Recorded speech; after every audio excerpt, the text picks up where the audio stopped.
Torna da Rimini con il titolo di campionessa italiana di ginnastica. Lei è Asia Abate della palestra Kerkent di Porto Empedocle. Ancora una volta la pluripremiata ginnasta raggiunge il gradino più alto del podio, anzi questa volta li vince tutti. C'è il servizio.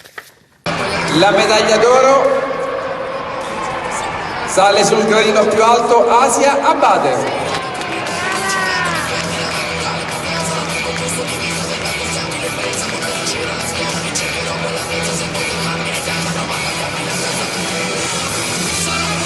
Asia Abate per la seconda volta campionessa italiana, torna con la medaglia d'oro dei campionati FISDIS che si sono svolti a Rimini lo scorso 8 dicembre.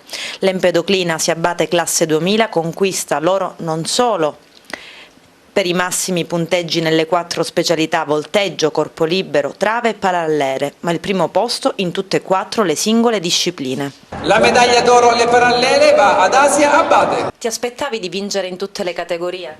Sì.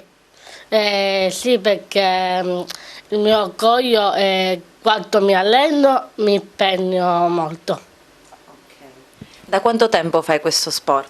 Da 15 anni, da 15 anni. Mi piace perché è il mio sport che mi piace e che è sempre la ginnastica artistica. So che sei all'università adesso, quindi è un impegno importante. Riesci a conciliare lo studio con lo sport? Quanti giorni ti alleni, per quanto tempo? Allora, io mi alleno tre alla volta della settimana. Io con lo studio studio la mattina, sia la mattina e qualche pomeriggio che non sono in palestra.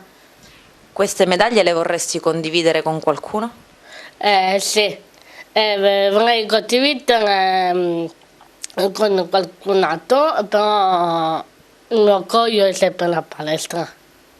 Quindi sei molto legata anche alla tua insegnante, ti segue sempre Francesca Trupia? Sì, si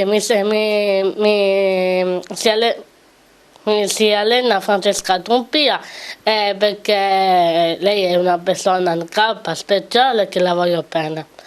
Gradino più alto, sempre per il codice internazionale al corpo libero, categoria senior, alla Winter Edition 2021, medaglia d'oro per Asia Abate.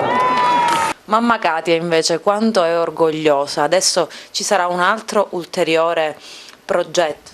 Sì, adesso Asia, essendosi classificata prima in Italia, è candidata ai mondiali in Islanda ad agosto, forse ci saranno a marzo gli europei, per cui insomma è un bell'impegno quotidiano quello di programmare, e questo si può raggiungere attraverso una coesione familiare e una programmazione familiare importante, insomma, perché gli impegni sono tanti, in prospettiva anche.